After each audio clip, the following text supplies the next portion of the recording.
Chapter 1, Return to Randomness. Diamond and Susan ran out the Golden Hotel, but were greeted by a roaring ice monster.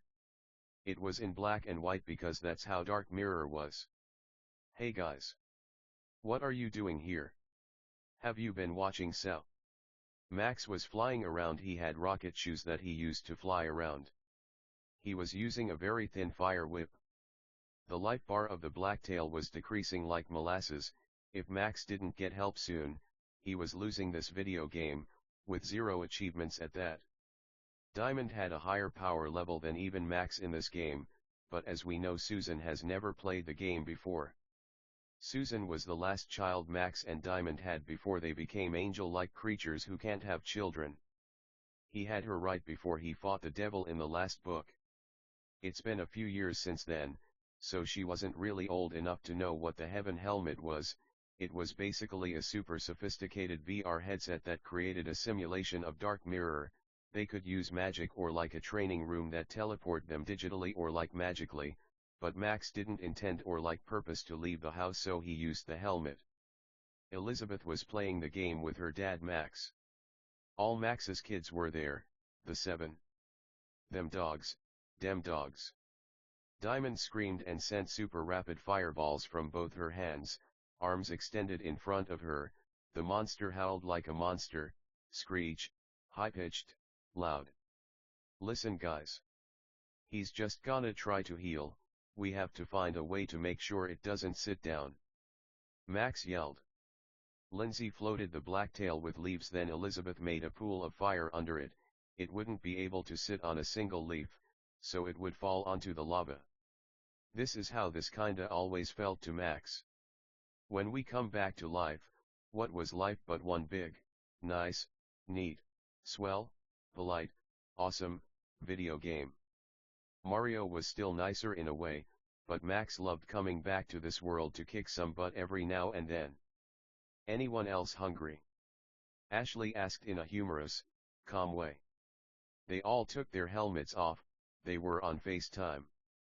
"Helmets are the way to go," said Elizabeth in a humorous, calm way, just like her sister.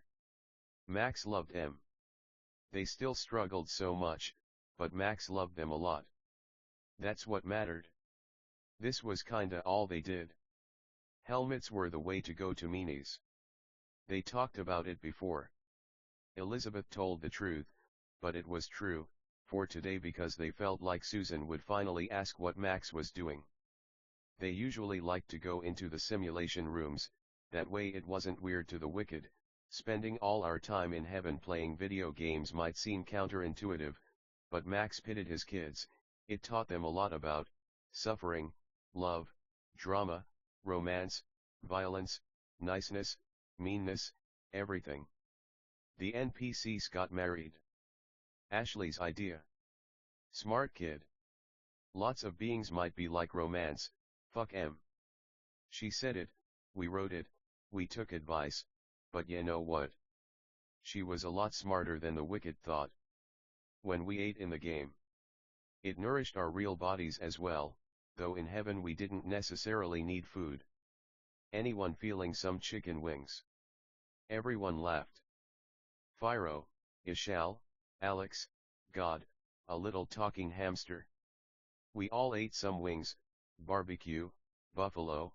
It tasted just like meat, but it was vegan. It wasn't like imitation meat on Earth, which was still really nice, neat, swell, and polite. It tasted just like meat. Once everyone was filled up with fake meat goodness, they all teleport to the same training room, a huge room with metal walls and a wooden floor, same one from before in a way. The scene became the scene they were just in. The men had pain mode on, like some women, but it was off for all children. To varying degrees, our heroes chose to feel pain so they could be nicer, neater beings. The blacktail intended to fake a sneeze, but it felt it was actually sneezing, was too calm, intended to sit. But the leaves wouldn't hold its weight, but once it started falling it kept falling, so it melted in the fires of Elizabeth's magical power. An NPC couple joined them, Jacob and Cynthia. They kissed. That was awesome. Lindsay and Elizabeth, what inspired you guys to think of that? they asked. They were so nice. Lovely beings, but we know there's no marriage in heaven, not to hurt us, but just to make us nicer. To prove it wasn't that mean, we had these NPCs who weren't hurt by their romance, but just weren't as fulfilled or like joyful as the unmarried in the celestial realm of Sabaoth, the little white man who watches us all. Alexandra said, we heard there were some blacktails who were getting high by eating power wires in an abandoned power plant. We feel like they shouldn't do that, Yano. So, let's go stop 'em. Nice idea, Alex. You'll be in your element. We feel you should take the lead on this one. Max said.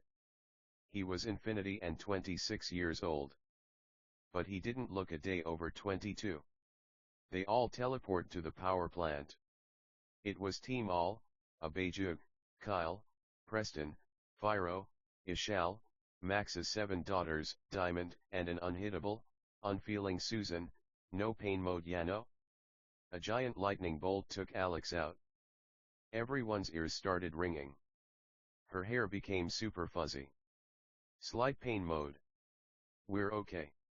Max wept. Pain or not, he still felt bad for his own daughter. She said we're okay in a hurt, strained, pained way, but she was acting as we didn't feel pain. We all acted. Her eyes looking like lightning bolts were in them. She started glowing electricity, then sent that Blacktail's attack back at it so hard it howled like a deep-voiced demon. Its life bar was at 1 HP. Susan teleported in front of the Blacktail's face, so she blew fire bubbles. They only did 1 HP damage, but Yano what? To her dad it might as well have been infinity. Max kissed Susan. Oh yesh mommy, oh yesh whittle mama mama mama mama, oh yesh. He didn't curse in front of his kids. That's how we know he didn't get too lost in the sauce like the Romans said.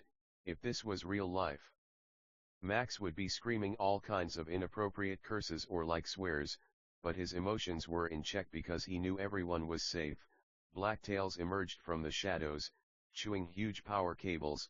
They glowed like electricity with lightning bolts in their own eyes. Max sent ice at all of them, but only one picked ice shield.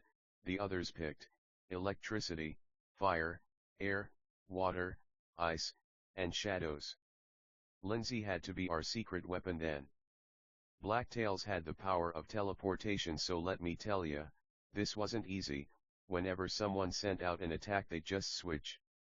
Lindsay knew she should hide her power, so she used her sword or light gun, which we all carried, though it might not always be visible.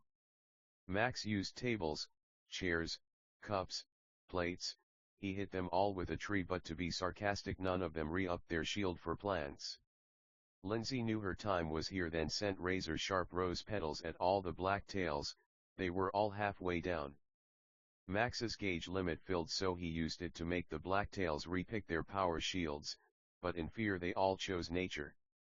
So we let em have it. Ishal stole the show with a blizzard so cold they all froze in place, then blew up in little increments up their bodies until they were snow dust on the floor of a black and white power plant. Ha! The power of plants. Max is going to take a seat back to let some of his friends tell their stories. They went back to the Golden Hotel, to the beach. Some things never change, we guess. Chapter 2, Lovely Light. Diana was fishing in a peaceful village. This version of Dark Mirror had more civilized societies. This was a peaceful fishing village, but still, all was black and white. The NPCs were also completely black, like light or like silhouettes, though they could become more normal. So Diana made them normal because she liked how it looked. She also made everything look normal cause she wasn't Max. She was her own dog, though she loved a dog called Max. She caught many fish and kept them in a cooler to eat later with her friends. Something was wrong though. Her rod became so heavy if it weren't for magic it would have broke. A huge fish flew out the water, then started attacking the small fishing village with water attacks. Diana blinded it, then sent balls of light at it, about a fifth down. Her friend Tashiera, a talking Tyra, sent emeralds, diamonds, rubies, sapphires, garnets, onyx, lapis, and tourmaline at it. They were vertically long hexagons. About 5/6 down. The giant fish opened its mouth, sent its sticky tongue out, ate Teixeira and jumped back in the water. Diana wept, then jumped in the water to catch the fish. There were so many blacktails she surrounded herself with a light force field, then sent it out with such force it eliminated all the blacktails right away. They were small fish or like swimming plants. Mean ol, rude ol, impolite ol motherfuckers. Teixeira made the inside of the fish glow, then jewels flew out of it very quickly that glowed their respective, brilliant colors. They held hands, then swam back to shore. Diana sat with her friends on the beach at night, roasting their fish. Sorry Toddy, we wish we could have helped more. Diana said. It's cool Diana. Toddy was a light-skinned black woman with long curly hair, but her normal form was again a beautiful, clean Tiara. We know that thing took you off guard. Fuck it. But please be careful next time, Yano. It was our fault really. While we went hunting for firewood you were fighting our dinner. Toddy said with a quiet confidence. She smiled. They knew they weren't really in danger. Diana said, well, what do you guys think? That's one of the nastier ones we've seen. Diana said. She smiled with a quiet confidence. Poor kid, she's come a long way from pup days. There were 3 men there, Brad, Peter, and Edward, yeah, the guys from the beach. Well, one time we saw a sequoia blacktail, enormous. Brad said with a chuckle and smile. But was it big? Or was it mean and fucking worse than a big fucking fish? Diana said. She felt insecure. She missed her dad. But despite all her insistence, Max said she should get out more. Well, no. Sorry. Brad laughed. We all made mistakes, what mattered was learning from them. But man, that thing was no pushover, that's for sure. Peter said one time we saw a car blacktail, but, no. Man, we even rode in it. He laughed. Talk about a fender bender. He laughed again. Nice man. Teixeira said, well guys, we're glad we have friends like y'all. It'd be funny if we invited the NPCs. They all laughed. LOL, it was pretty funny. Diana said, yeah, well, we're glad you guys are all real, 'cause you're real awesome. What do you guys think our dad's doing? Diana said this with a quiet confidence. She was just like her dad. Tough, kind, loving, a seriously good melee player. Well. Ed started. He's probably watching your little sister in Golden Hotel. He laughed. Probably at the beach. What a nice man. We remember when we first met him. Aw. Glad we fucking made it, we weren't sure there for a bit. They all laughed. Max was proud of his kid. She's come a long way from when they used to eat scraps. Diana wept a lot. They all got up and hugged. All right, come here, don't oppress the poor for they're poor. They all cried and hugged, wiped their tears and laughed. They rode dragons over the dark mirror. Max was glad Diana's dark mirror was kinda light, then he thought, that makes sense, he named her Light after all. Chapter 3, Susan. Silly shape solving. Susan stared at the shapes with a serious concentration, the kind Diamond couldn't touch. She didn't know, did the square go in the circle, square, or triangle? She picked up the cube, considered all her options. The chains of her mind were pups, baby food, Barney, Sesame Street, and Susan. She was named after a baby Max met at a beach. She was a beach ball. This Susan, however, was a beautiful little human being. The math of her mind raced. If we pick circle, it might fit, but might isn't nice enough for dear genius Susan. Square seemed more logical, but the wicked lied, they might be lying now. Triangle, looked like square with rough edges, but poison ivy looked like ivy, but rashes didn't look like normal skin. No. Max didn't let that happen, but they did watch a video. Max said, you wonder what your big sister's doing. He wept, he was just a leaky little faucet. Yeah, no Susan, you were born a baby, but your sister was born a dog. A dog? Susan asked. Can we be a dog, Daddy? No, our love, well. Max made her a dog. She laughed, then tried sleeping. Hey silly. We gotta find out why the wicked won't tell us where the shape goes. Listen. We feel, it might be square, but if it's not, no, it's the fault of the blacktails, not yours. Daddy? Susan asked. Yes, our love, Max replied. We wish this was easier. Diamond walked over. Listen, baby. We struggled with this too when we were your age. All you can do is pray, become a dog aunt, intend or like purpose every dang hole until we get lucky. Life's all about luck, kid. Diamond said. She was a nice mom. Max loved her. She missed Cassie. Our friends were busy nowadays. With Max saving the world, it left everyone with a lot of free time. Diamond's hand-guided Susan's circle didn't work, but square did.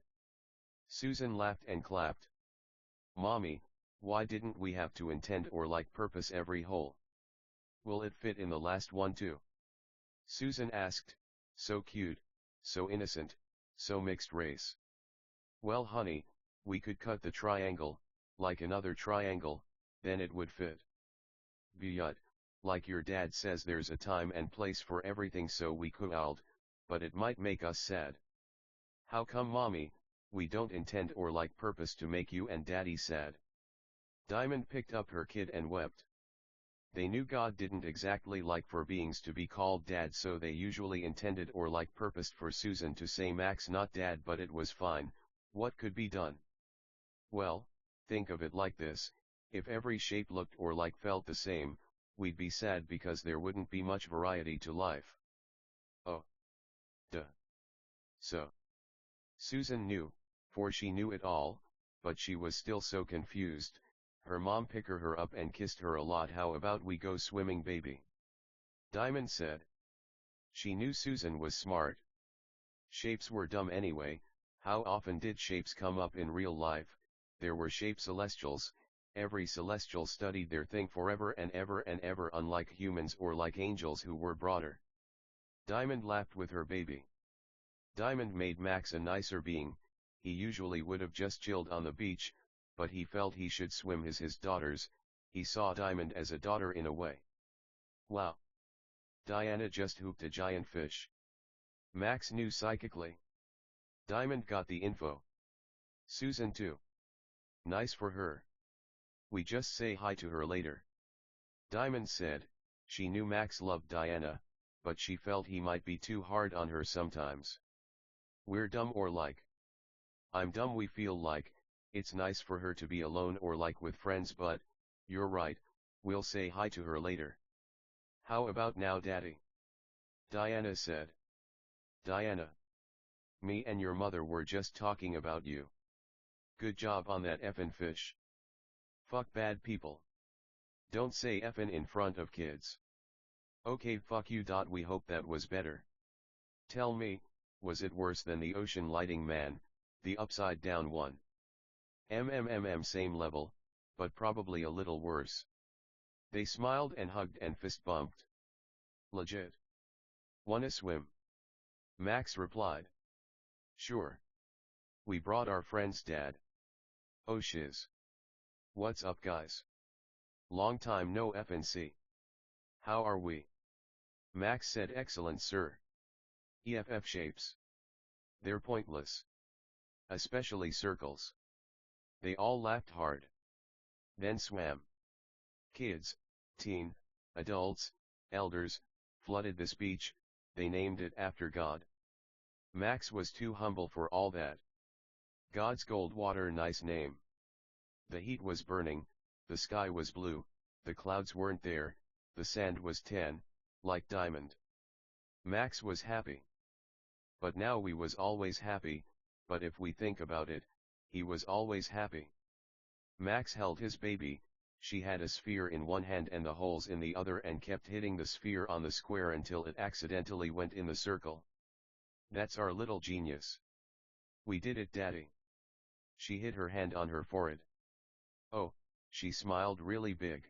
blushed really hard, and had a million little light bulbs go off in her head at once.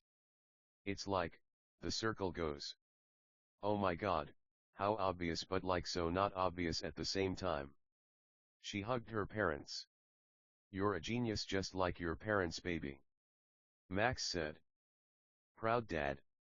Diana held her little sister and put her on her shoulders. The camera swung and panned to the blue sky. The sun rang. Heat and cold. End of scene. Next chapter, yo. Chapter 4, Eliza's incredible inclusion of increments. Eliza the talking shirt was a character who swam with Max in the last book and gave him one of his favorite memories ever. Swimming with talking clothes in a heated pool in the snow, cannonballing off a roof, water flying in the air then landing back in the pool, laughing with friends and family. She was in a huge hedge maze. She bet Lacey, Eliza, and Joy, she could beat this maze in 10 minutes. She was moving like shirt lightning. She became a human being because she thought it'd be funny. She dashed through that maze like a rubber ball, or like an Etch-a-Sketch, or like a 3D film. She met talking rabbits with top hats, monocles, tux coats, tea, and a talking table, a talking chair, a talking potted rose, a talking sun, a talking moon, a talking turtle. They all were dressed like the rabbit. Eliza was so confident she didn't see any harm in taking a tea break. How are we, guys? So do you guys know the way out of here? Eliza asked. Sure. But what's the fun of that, dear talking shirt? We know you're smart enough to figure it out. Our advice. They talked with funny, fancy accents. Posh, British even. It's shaped kinda like a snake, or like a dragon, or like a worm, or like a shoestring. The talking chair finished. Obviously, she said in a silly way with a fake mustache on. It's just, we told our friends we'd finished in 10 minutes. Obviously, they all said with a quiet confidence. Well, you have to be fast like rabbits, a rabbit said with a wise, high-pitched, caring voice. And patient and strong like an elderly white-haired, Grandpa Tortoise. Grandpa Tortoise said. Thanks, guys. Well, don't be in a hurry, our child, we'll show you the way out, said the talking Sunday. Really? Eliza said. She was super happy. She had a big smile on her face and she was excited to finish this bet so she could get her $20. Of course, child, said the talking moon with a quiet confidence. In exchange for knowledge, that is, you know, knowledge is power. Finished the talking moon. This kinda reminded Eliza of Alice in Wonderland, Auron, Cora, and some other stuff we don't know. We're not her, we're Max. So, what's the best armor a talking table could wear? Well, it depends. If you want something professional, the silent suit increased stealth and is still sleek and stylish, but if you want something bulkier, the knight's table, fits tables of all sizes, decreased movement adds to defense and is sturdy enough to last a lifetime. Eliza said. They all laughed. And Eliza, we're friends. We're not here to put you on trial. The tea gang went through the maze like lightning with tons of time to spare. Eliza cried, sweet woman. Thanks, guys. How can we repay you? Eliza said, crying a lot. She got on her knees to bow before them. Please just give King Max our nicest regards, oh, and that $20. Kidding. Unless. They all gave funny looks at each other. Duh. We'll give you your heart's weight in gold, we're just afraid you wouldn't know where to put so much gold. They cried and hugged. They went to the beach. Unlike fiction, in heaven, friends and family are forever. End of scene. Next chapter. Duh. Chapter 5, Toy Soldier Tanks. Tohiro was a little toy soldier alien. He was infinitely old, but he knew all there was to know about toy soldiers, guns, tanks, armies, and stuff like that. He was with Susan. Hi, Susan. We like that you're small. We're also small. When we're small, it makes the world around us seem much bigger, so Being small is kinda a blessing, Yano, smiley face, Tohiro said with quiet confidence. Susan, in this life, it'll seem like there's many contradictions. To counteract these contradictions, we know God never lies, but we also know what we know love's in our heart, so no one can take it out. God would make sure meanies never knew niceness, but conversely, he would let the nice know they'll never be hurt. Tohiro said. He became a tall man with hairy arms, a beard, brown hair, bushy eyebrows, and hugged and kissed Susan. Thank Tohiro. We intended or like purposed a real, experienced soldier to tell our daughter that while war is an invention of the wicked, we can still live happy, peaceful live. Max said. He sounded happy and proud of his daughter and friend. Of course, Max. It's a pleasure and honor to be with the man who saved Dark Mirror from Satan. Tohiro said with a scruffy, quiet, nice, and confident voice. The thing was, this world wasn't necessarily digital, it was more magical, but that was surely a way to see it. Susan, we know it's a contradiction, but sometimes, war makes peace. We know it sounds crazy, but when God died, it was like a war in his mind. But you know what? Tajay said with a nice, neat, swell, polite, cool, kind tone. He won. The Lord Sabaoth, the commander of heaven's armies, won. But not with hatred or like weapons or like violence, but with like love, but love for his own enemies, so they were so ashamed they left the righteous alone forever. Susan said. Infinity was in that voice, surely and truly the daughter of the true God of heaven, not necessarily Max's daughter, but he was glad to be her dad for sure. So true, Susan. Goo goo. Goo goo. Goo goo. Tajay kissed her, hugged her, and made a lot of silly baby noises with her, then said, "You ready, Max?" he said with quiet confidence. Of course. Max replied. He grabbed his baby, gave her some hugs and kisses and reassurances, then gave her to her mom. Love you girls. We'll be back, we're gonna go kick butt. Please be careful, husband. Love you, man. Later. Diamond said in a royal, elegant, kind, nice voice. They made out a little, then Max and Tajay vanished. They were in a town, black and white. The NPCs were silhouettes: white, black, brown, red, white, even blue. The smoke from weapons was white, the buildings were outlined, it looked like neon. God bless Diana, we love her notion of color, we just feel black and white looks nicer, neater, sweller, cooler, and all that. Max could send only the littlest missiles. But they packed a nice big punch. Poor Max. He intended or like purposed for kids to know life was about fun, not who was the strongest, for it was God anyway. God proved the same thing by dying. Max was hit by what looked like his own move, his life bar went down about 1/8. What the, he thought to himself. Look, we're not the strongest, but like, that looked just like our own attack. Max loved Little Toy Soldiers by Eminem. He also loved Till I Collapse, which started playing for the heroes to hear, not the villains. A mirror. What was a mirror doing in a battlefield? Max called in a favor and a loud shriek broke the glass of the mirror. His life bar went all the way down. The glass was clear though, for we suppose clear isn't a color. Thanks, audio. Don't mention it, buddy. Hey Max. Let's hear some poetry, huh? Sure. Under the lightning, snowy, icy, drowning sun, under the snowing, angelic, icy, snowing, angelic, icy, icy, snowy, drowning, angelic, icy, icy, snowing, angelic, icy, icy, snowing, angelic, storming sun, under the angelic, icy, icy, lightning, no less angelic, vein, snowing, angelic, vein, vein, drowning, raining, loving, icy, icy, snow, angels, ice, ice, snow, storms, angels, ice, ice, snow, storms, angels, ice, ice, snow, storms, angels, ice, ice, snow, storms, angels, ice, ice, ice, snow, storms, angels, ice, ice, ice, sun. Nice, man. Well, call if you need me again. Just Yano. They both said, probably for mirrors. They laughed a lot. Something like that, love you, man. Bye.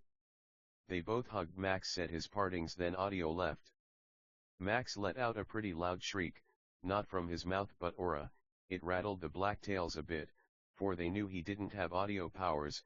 No, he had them all, just he intended or like purposed to make sure that mirror became a reflective dust so bright, so mean, so nice, so refined, so fine, it scratch any mirror's surface so hard it became transparent or like translucent or like opaque or like two mirrors or like God bless Amaranth.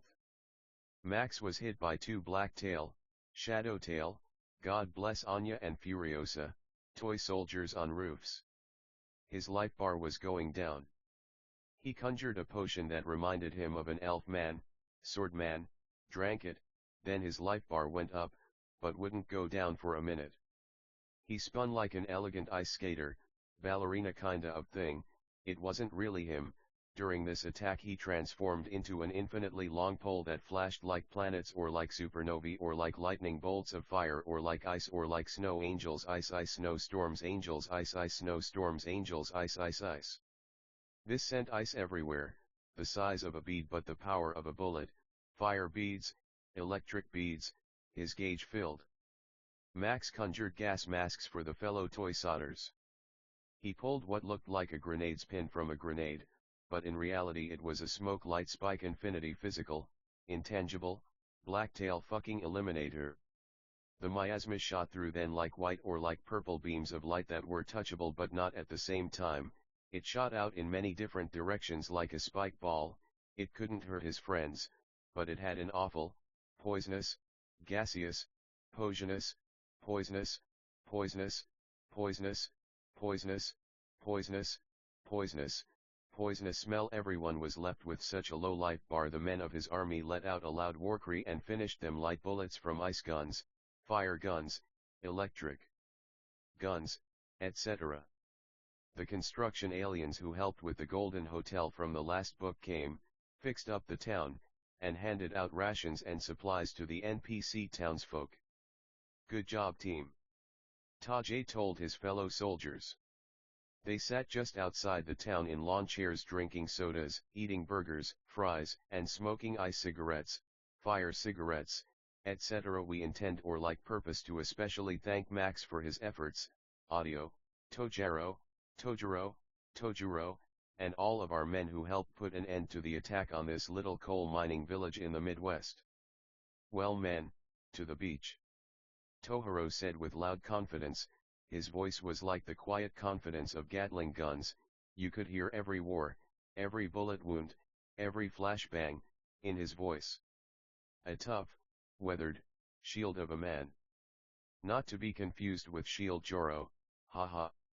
It was hot, there was tons of food, kids having fun, young or like preteen, teens, adults, elders. The water was cold. Huobaby. Max said to Susan in a silly, goofy tone. How was the mission? We hope it went well. You're not hurt, right? Acting right. Diamond said with a big OL smile. When we got hurt, we just acted, for there was no pain in heaven. They made out a little.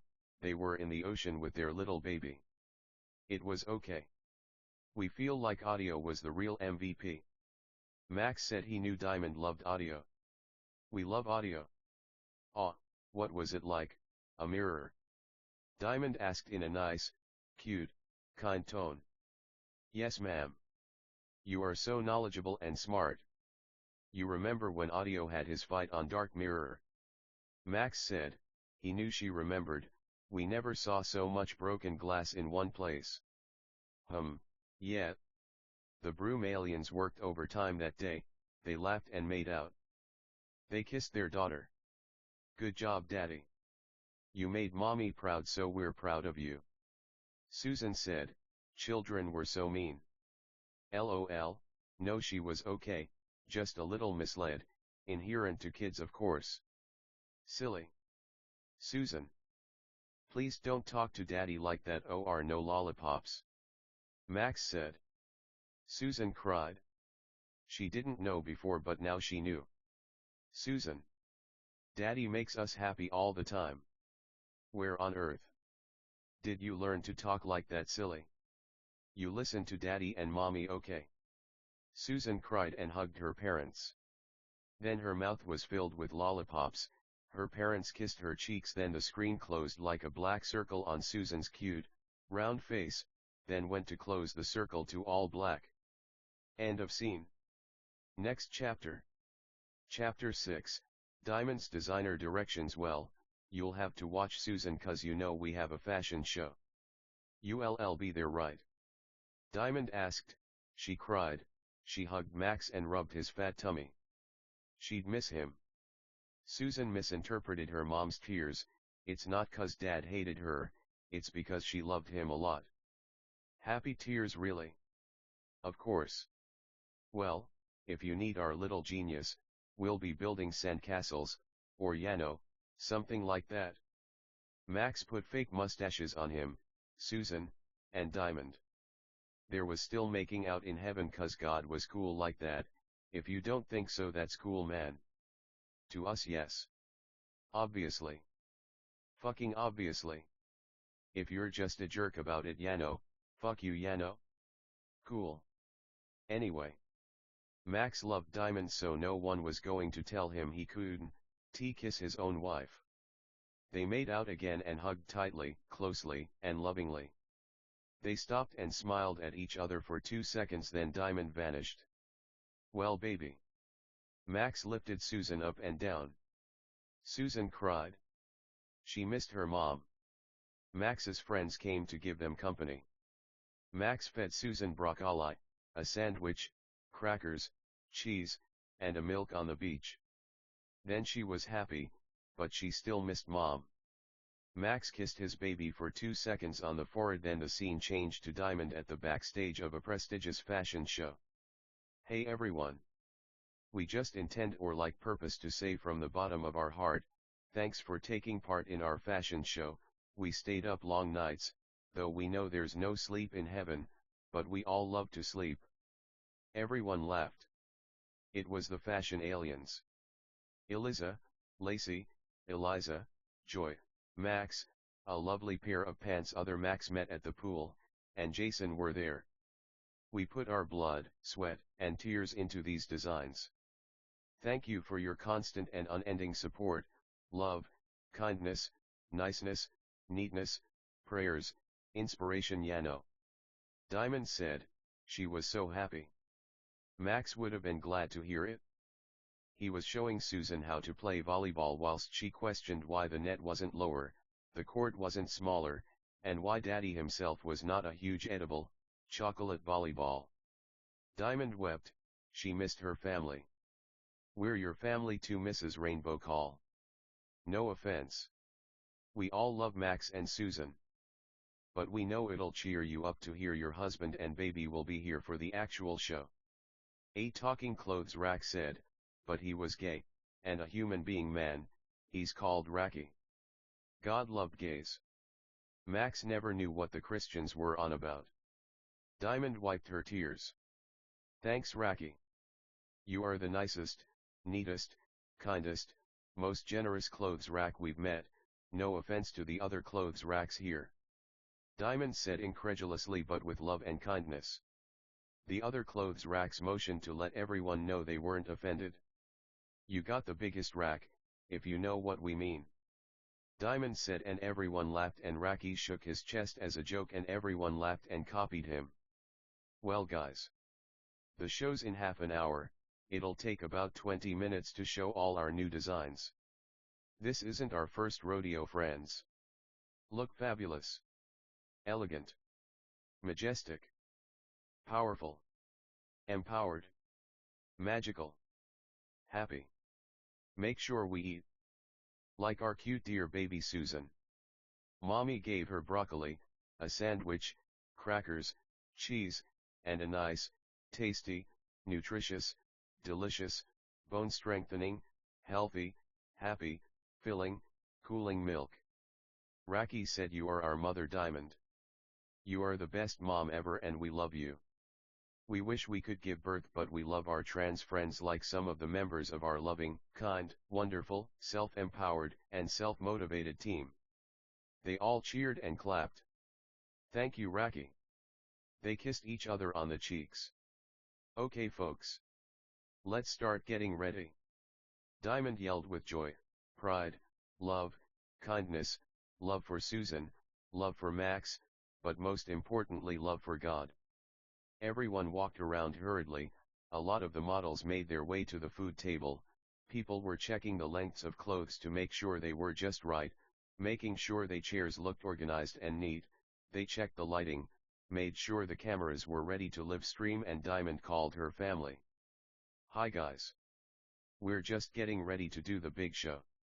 It'll be soon. Will you be here? Kidding. Obviously, but like, can you come early?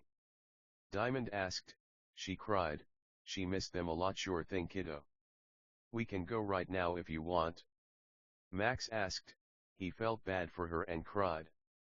She with red teary eyes nodded with difficulty through grief, and Max and Susan appeared. They hugged and made out. Eventually the fashion show started. The Celestials showed off some of the cutest, prettiest, most beautiful designs you ever saw. Max loved Diamond and he was happy for her. Good job mommy, Susan said. Susan was wearing a dress Diamond designed. It was blue with flowers on it, and diamonds. Susan was born of her mother, but babies weren't made like that anymore. Max loved his daughter, but he had some shame. Did he love her more because she was born from him and his wife? Max didn't miss sex, but he felt bad for anyone reading this who couldn't quite understand why there wasn't marriage in heaven. So he dedicated this next chapter to them. Chapter 7, Mostly Marriage. Diamond's fashion show went really well. People clapped, the designs were nice, Susan enjoyed the whole thing a lot. Some of the dresses or like designs had real fire, real ice, real electricity, apples, oranges, grapes. Diamond even made a dress with tears, basically to poke fun at the fact she cried a lot cause she missed her husband a lot. Diamond was, not to be weird, a real woman to Max. She always held her mistakes against her. In a way this was Max's wife, even though there wasn't sex, that made her more his wife because it proved he wasn't just with her for sex. Max loved her a lot. She wasn't always her nicest, to her, to meanies, she just had her off days. Days where she didn't want to be around anyone, days where she liked to be more alone than she maybe should be, days where she felt not pretty even though she was honestly really pretty. Max still pitied her a lot though. It was hard to say why, it was kind of a secret, but the fact still stood. Even on her meanest days he was still there for her. He missed her when she was gone. He prayed a lot for her and for all his friends. Diamond got some of the most talented musicians to play at her fashion show, rap, pop, indie pop. It was a nice, neat, good, and great time. He cared about her. She felt like he blamed her when we was anxious or like depressed. Things would scare her that she just didn't understand. But he knew she meant well. And he'd helped her through it. She sometimes felt like it was impossible to stop being anxious. It was impossible to stop being anxious. Max thought while watching the fashion show. Anything's possible, Diamond. He loved her. To stop being anxious isn't just knowing the last thing, the most important thing in a thought process that stop anxiety, and that's what she taught him. When the anxiety stopped and she knew the difference between anxiety and depression, and Max liked that about her. Anxiety was kind of a cool word, like that Logic song. She loved Max a lot. She missed sex, we're sure, but there was nothing they could do about that. There was no sex in heaven and we knew God was right about that. Max pitied her though. For example, beings would always tell him it's I not we, stupid. Sorry if you ever told us that. No, we don't agree. We is a more beautiful, open-ended word. We love the word we. Isn't it kind of hypocritical? If we don't say we should never say it. We don't know. It can also be really offensive to not say we, but beings don't think of that because they're too obsessed with I. Well, since they like it so much. I don't care, they're coincidentally right, that's it. Anyway, the fashion show had a disco ball, smoke, laser lights, people smiled, laughed, sang, danced. It made her happy, Max pitied her. She never had an easy life, she complained too much, but you know what? She was right. Gays, bi, gender fluid, pansexual, all went to heaven, this. She knew. But her church always said it wasn't true. She had a hard time with discernment, disassociation, projecting, humor, everything, but through all her flaws Max loved her. She smoked still, she drank still, but it was okay, she didn't know what she was doing, so Max pitied her, he loved her. When we love people, even if they don't talk to us, even if they sleep all day, even if we wish they were better, we help them, because of things they did. We don't flatter, not things they're doing, but things they did, things no one can take away. If someone does a lot of good, but stops, the good things they do aren't undone. They're just left there, unlike what meanies say. You're just like us now. But you can't undo the nice things human beings do, they're there, you can't change the past. But you can change your future. Her biggest flaw, he felt, was comparing herself to beings who she wasn't comparable to. They didn't make compelling arguments, they weren't smart, but she felt they were. She felt. We made it to heaven because we're a woman. It's not anything nice we did. How fucking dumb. Fucking unfortunately women didn't always make it to the fucking, pearly fucking, so offensive, but for what? That's how far gone she was sometimes.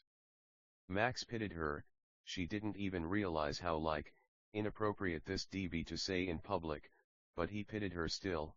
It was more okay to say in public than she thought. Diamond loved the word we. Max was mad at her. Elizabeth also wasn't being very nice, but to cheer her up, he intended or purposed to write her a story, but, when he opened the book he saw his wife's fashion show, he was mad, he didn't want to finish it, but he missed her, and ya know what, from reading one probably couldn't even tell he was mad at her. That's what he was intending or purposing to tell her. It didn't matter. Then what? Meanies say. Oh, it's not you. What do the wicked know of the words of the kind? But still he was patient with her. She was a woman, and that wasn't nothing. Often we did help women and children in a special way, unlike men. But the same way there were an infinite amount of women in heaven, there were an infinite amount of men. The order matters there. It's offensive because meanies are the ones who said it, the very same ones who read the last few words we've written. Things weren't offensive just 'cause they were offensive, say the wicked. They were offensive because they were easily offended, wanted to be offended by nice, neat, swell, polite, good, great things. They were raising a child. By this point Max thought he'd be talking about an NPC couple who had sex, but he was happier with what he'd written so far, kind words to his wife to remind her she was still a nice, neat, good, and great person. She had a beautiful face, perfect teeth, a beautiful smile, a nice pretty forehead, long well-kept hair. Her tresses were logs in waters in tears of the kingdom. Her tresses were rows of stars shaped like sushi at a sushi bar. Her tresses were the children she bore. He pitied her. She wouldn't always believe it, they'd fight, they'd argue. But she'd just do it 'cause she thought it was trendy, cool, everyone did it. But when she looked back in her more honest moments, whether she was nice or even mean, she knew it wasn't Max's fault. If she was mean it was her fault, but even if she was mean it was still the wicked's fault, because a mean beings can be forgiven but not a wicked one. Pure heroin by Lord was like actual heroin, am I right? There's that word the wicked love so much. Ribs is an anthem about not intending or purposing to grow older, wanting an education, but a more worthwhile one that lead to joy, not a boring office job, where we were bombarded by the constant incessant tones or rings of office supplies, keys clacking, printers humming, phones ringing, indistinct chatter like the echoes of the purgatory of our mind. Clock out, drive home, no Bible, no love, no church, no religion, no spirituality, no Christianity, no preaching, no pulpit, no baptisms, but secular suffocation, no spiritual sophistication, but overly sexual solicitation, no solid solidification, said Diamond. Max loved her. He truly liked it. She was insecure about her smarts, her knowledge, but she was a lot like this book. Beings might not like the way we talk, but again, imagine if we never said we. Diamond was the same. She felt dumb for not saying I, not we, but those beings were hypocrites. At the end of the day, she was a smart, cute, charming, honest, kind woman. When we lets the indistinct chatters of ghostly infidelity creep in our brains, the only step left is to hate a sensible quote like no solid solidification, but the polar opposite was true as well. To Christians there was no alliteration, rhyming, music, shows, movies. It has to be Christian or it just isn't nice or like need. No cursing. Talk about Noah's Ark. Talk about Moses. But don't talk about Solomon's wives or like Uriah or like the more offensive parts of the Bible. Diamond knew, so she was smarter than the world, and the church, and there was no one else. She loved the day, but Max loved night. She felt wrong for not agreeing, but this was a subjective matter. When she didn't feel pretty, she'd exaggerate till she believed it. The thing is, the appearance is not all that matters. But for a woman, it makes more sense. For example, St. James writes, the one with no faith looks in a mirror, but forgets what they look like when they look away. A man utterly looking at a mirror all the time, to us, is disgraceful. But a woman, she does makeup for what? Hours, maybe not after her makeup's done, maybe a little, like men look at themselves a little, but hours was a long time compared to 0 seconds, 0 minutes, 0 hours, 0 days, 0 weeks. Max's friends would get it. Diamond's friends from the beach. We all are special, we're all smart. Don't let anyone tell you when you rapture or like say something exciting it wasn't, when everything faith, and nothing's really provable. Raptures, excitement, faith, hope, and love, are all we have. Mostly marriage. Max's alliteration. Diamond loved it a lot, and he loved her again. This chapter was going to be two NPCs who were married to talk about sex because again, there's no sex in heaven. Max did feel, he hated to say it, but he felt like this was mostly a marriage. It was mostly good, it was mostly great, or that's how Diamond felt he saw it, but this was marriage. They loved each other and this chapter cheered her up a lot. It's all he asked for, his friends too. We say this because the chapter's now over. That's how much things can change, but when they change, let them change, because change fosters growth, and growth fosters love, true love, which is never broken. True love's kiss is a common theme in media of Earth. We don't know about generations before us, but probably, Max loved probably in Diamond's funny tone, when we feel true love's kiss, every spell. Every spell. Diamond said. Every spell, they both said together, is broken. End of chapter. God bless Paper Mario. Next chapter please. Chapter 8, Chimney Children. All the main characters from the last book became toddlers. They started telling each other jokes. Oak said okay, so a tree walks into a bar. Gets hammered, leaves and gets in his car. The car turns upside down, a giant fake mustache gets put on it. It's Mario's mustache. Then he tells us all how awesome he is. We bow down, and we become Mario.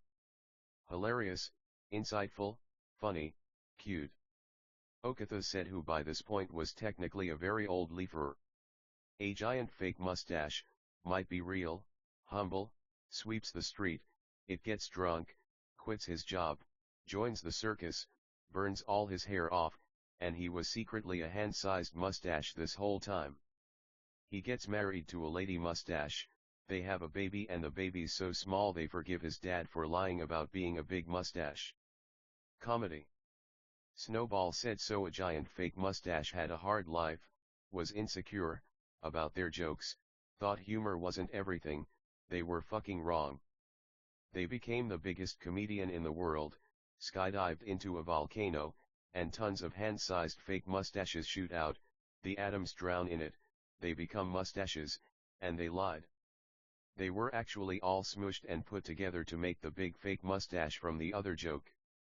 Nice. Not bad at all.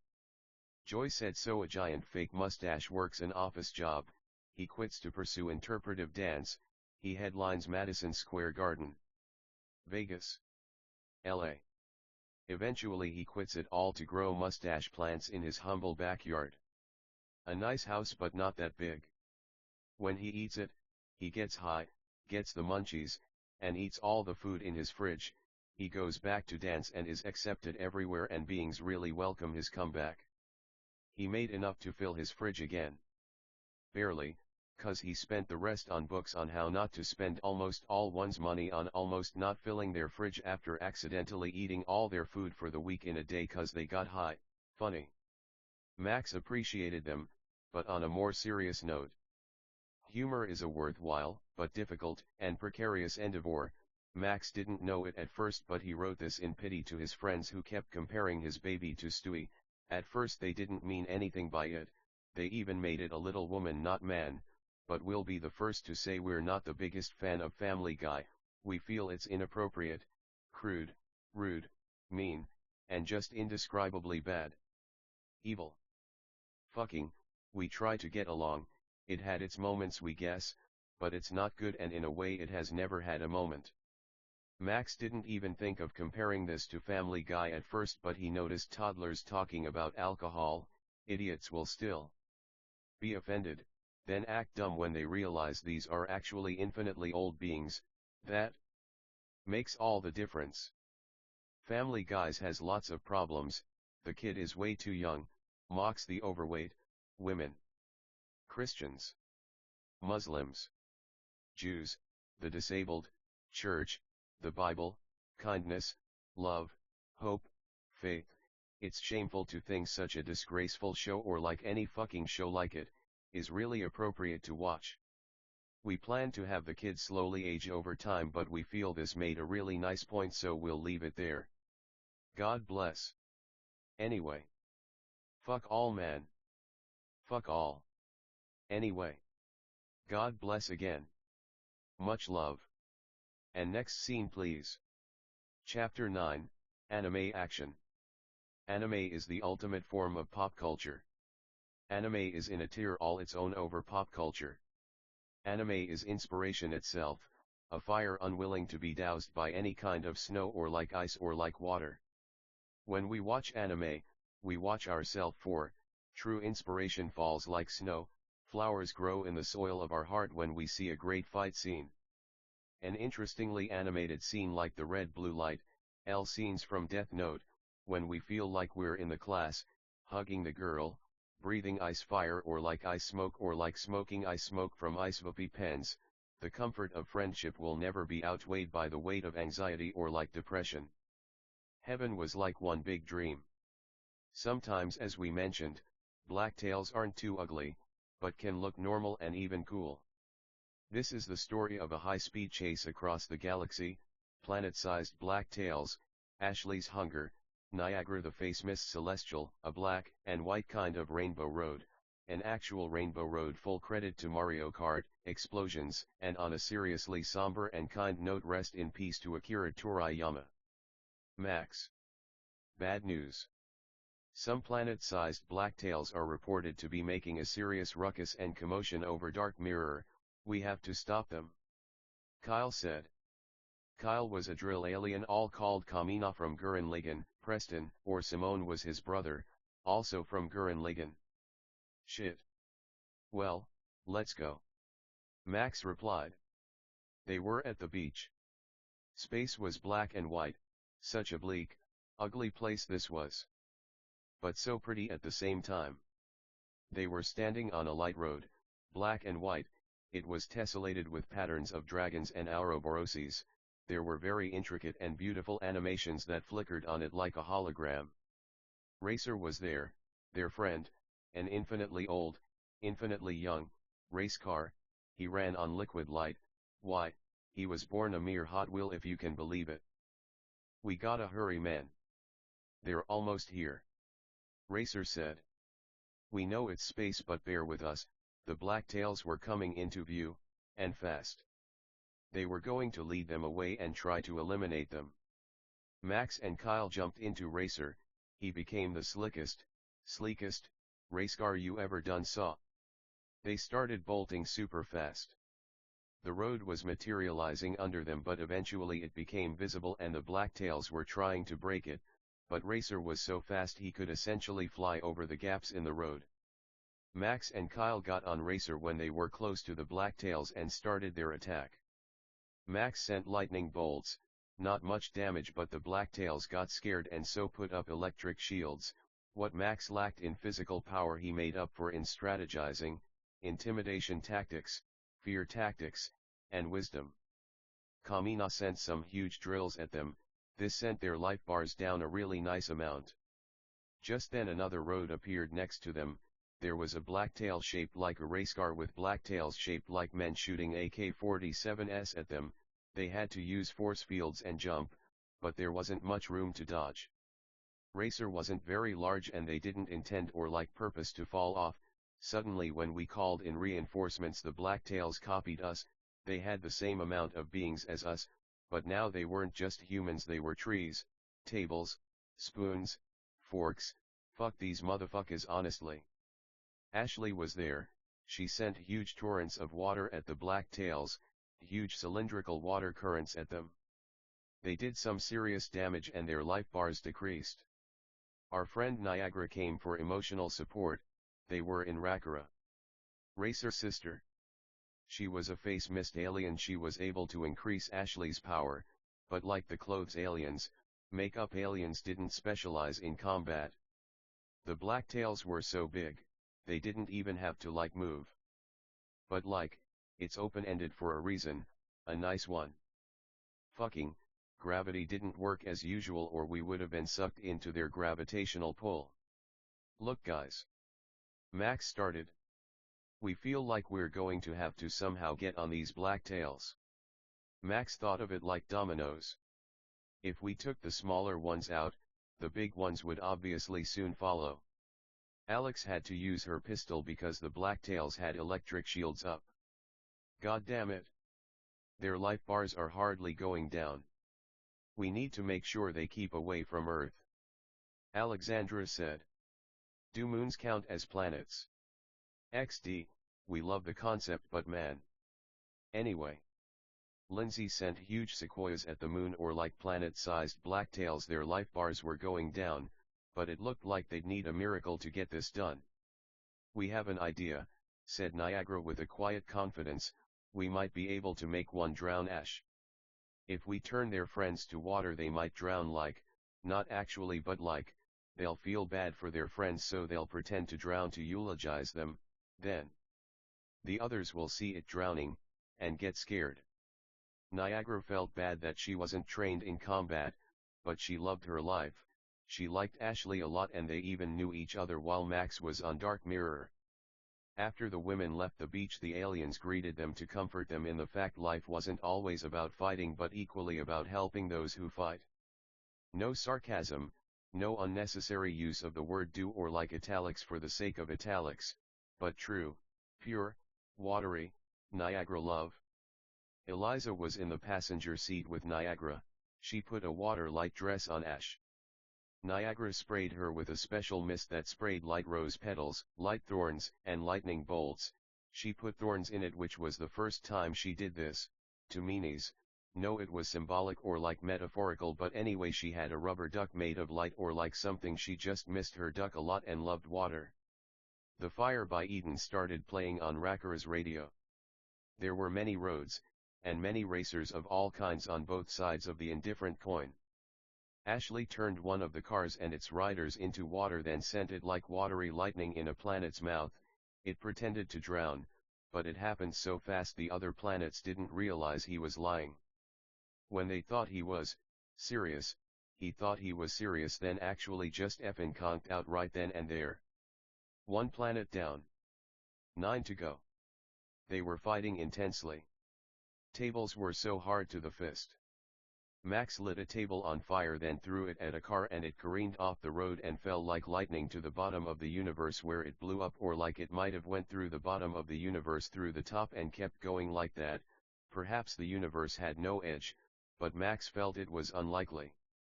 Max was hit by a fireball so hard he had to hang on to Racer from where the window went down.